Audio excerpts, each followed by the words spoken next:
70 ವರ್ಷದ ಹಿರಿ ಜೀವಕ್ಕೆ ಆಸರೆಯಾಗಿ ಯಾರೂ ಇರಲಿಲ್ಲ. ಮಗ ಇದ್ರೂ ಕೂಡ ಕಣ್ಣೆತ್ತಿ ನೋಡ್ತಿರ್ಲಿಲ್ಲ.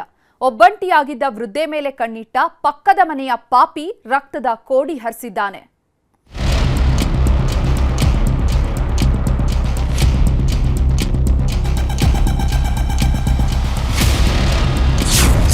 ಪಕ್ಕದ ಮನೆ ಹಂತಕ ಉಳಿಸಿದ್ದ ಅಜ್ಜಿಯ ಹೆಣ. ಬಂಗಾರದ ಮೇಲೆ ಕಣ್ಣು, ಅಟ್ಟದ ಮೇಲಿತ್ತು ರಹಸ್ಯ.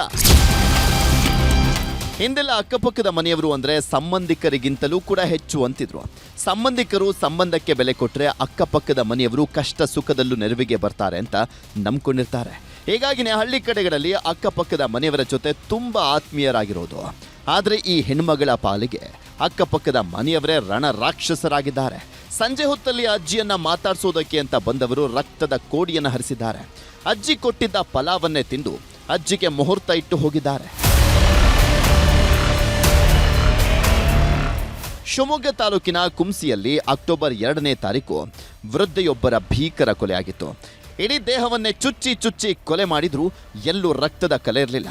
ಮನೆಯ ಒಳಗಡೆ ವೃದ್ಧೆ ಹೆಣವಾಗಿ ಮಲಗಿದ್ರೆ ಮನೆಯ ಬಾಗಿಲುಗಳು ಮಾತ್ರ ಒಳಗಿನಿಂದಲೇ ಲಾಕ್ ಆಗಿದ್ವು. ಹೀಗಾಗಿ ಅಜ್ಜಿಯನ್ನ ಕೊಂದವರು ಯಾರು, ಕೊಲೆಗೆ ಕಾರಣ ಏನು ಅನ್ನೋದು ದೊಡ್ಡ ತಲೆನೋವಾಗಿತ್ತು. ಇಡೀ ಪ್ರಕರಣವನ್ನ ಚಾಲೆಂಜ್ ಆಗಿ ತಗೊಂಡಂತ ಪೊಲೀಸರು ಹಂತಕರ ಹೆಡೆಮುರಿ ಕಟ್ಟಿದ್ದಾರೆ.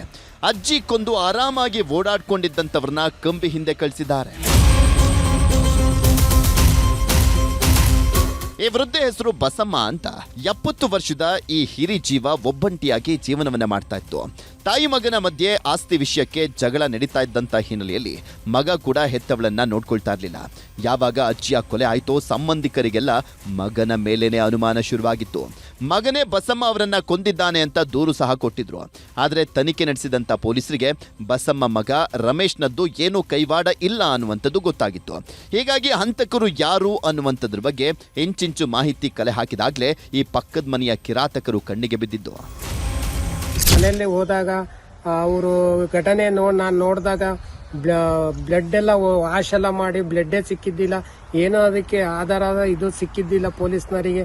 ಇವತ್ತೆಲ್ಲ ಸಿಕ್ಕಿ ಎಲ್ಲ ಟಿವಿ ನ್ಯೂಸ್ ಚಾನೆಲ್ಗಳಿಗೆಲ್ಲ ಎಲ್ಲ ಪಬ್ಲಿಕ್ ಮಾಡಿದ್ದಾರೆ. ಇವತ್ತು ಕಠಿಣ ಶಿಕ್ಷೆ ಅವರಿಗೆ ಆಗ್ಬೇಕು ಅಂತ ನಾನು ಕೇಳ್ಕೊಂಡು. ಈತನ ಹೆಸರು ಅಮನ್ ಸಿಂಗ್, ಈತ ವಿಕಾಸ್. ಬಸಮ್ಮ ಮನೆ ಪಕ್ಕದಲ್ಲೇ ಇದ್ದಂತ ಅಮನ್ ಸಿಂಗ್ ಒಂಟಿ ವೃದ್ಧೆಯ ಚಿನ್ನದ ಮೇಲೆ ಕಣ್ಣಿಟ್ಟಿದ್ದ. ಹೀಗಾಗಿನೇ ಅಕ್ಟೋಬರ್ 2ನೇ ತಾರೀಕು ಇಳಿ ಸಂಜೆ ಹೊತ್ತಲ್ಲಿ ಮನೆಗೆ ಹೋಗಿದ್ದಾರೆ.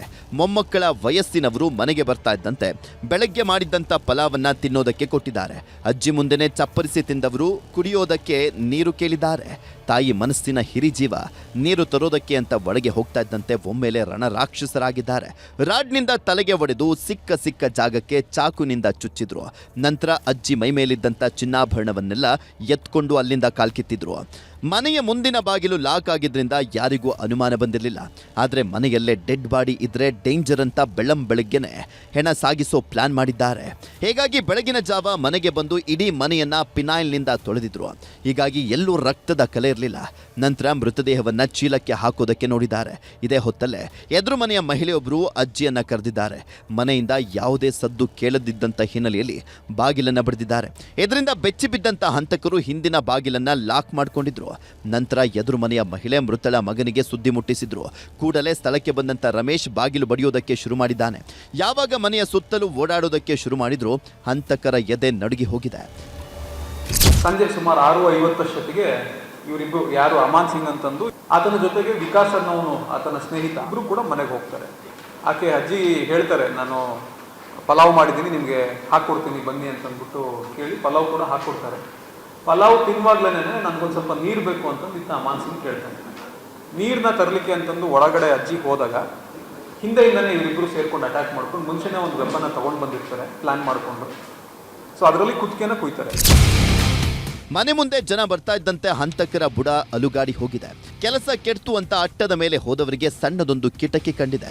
ಅಲ್ಲಿಂದಲೇ ಎಸ್ಕೇಪ್ ಆಗುವಂತ ಪ್ಲಾನ್ ಮಾಡಿದ್ದಾರೆ. ಹೇಗೋ ಅಮನ್ ಸಿಂಗ್ ಮನೆ ಪಕ್ಕದಲ್ಲೇ ಇದ್ದಿದ್ರಿಂದ ಕಿಟಕಿಯಿಂದಲೇ ಎಸ್ಕೇಪ್ ಆಗಿದ್ರು. ನಂತರ 1 ತಿಂಗಳುಗಳ ಕಾಲ ಊರಲ್ಲೇ ಓಡಾಡ್ಕೊಂಡಿದ್ದಂಥವರು ಈಗ ಅಂಧರಾಗಿದ್ದಾರೆ. ಇದರಲ್ಲಿ ಯಾವುದೇ ರೀತಿ ಕ್ಲೂ ಇರಲಿಲ್ಲ. ಬಹಳ ವೆರಿ ಚಾಲೆಂಜಿಂಗ್ ಕೇಸ್ ಇತ್ತು. ಆಲ್ಮೋಸ್ಟ್ ನಮ್ಗೆ 45 ದಿನಕ್ಕಿಂತ ಹೆಚ್ಚಾಗಿತ್ತು. ನಮಗೂ ಕೂಡ ಪ್ರೆಷರು ಜಾಸ್ತಿನೇ ಆಗ್ತಾಯಿತ್ತು, ಇನ್ನೂ ಯಾಕೆ ಡಿಟೆಕ್ಟ್ ಆಗಿಲ್ಲ ಮರ್ಡರ್ ಕೇಸು ಅಂತಂದು ಹೇಳಿ. ಸೊ ಇವತ್ತು ಆತನದು ಕಸ್ಟಡಿಗೂ ಕೂಡ ಮುಗಿದು ಜುಡಿಷಿಯಲ್ ಕಸ್ಟಡಿಗೂ ಕೂಡ ಇಬ್ಬರಿಗೂ ಕೂಡ ಕಳಿಸ್ಕೊಟ್ಟಿದ್ದೀವಿ. ಪಕ್ಕದ ಮನೆಯವರು ಅಂತ ನಂಬಿ ಊಟ ಹಾಕಿದ್ದಕ್ಕೆ ಅಜ್ಜಿ ಪಾಲಿಗೆ ಮೊಮ್ಮಕ್ಕಳ ವಯಸ್ಸಿನವರೇ ಹಂತಕರಾಗಿದ್ದಾರೆ. ಹೀಗಾಗಿನೇ ಹೇಳೋದು, ಈ ಪಾಪಿ ಕಲಿಗಾಲದಲ್ಲಿ ಯಾರನ್ನು ನಂಬಂಗಿಲ್ಲ ಅಂತ. ವಿನಯ್ ಪುರ್ದಾಳು, ನ್ಯೂಸ್ 18 ಶಿವಮೊಗ್ಗ.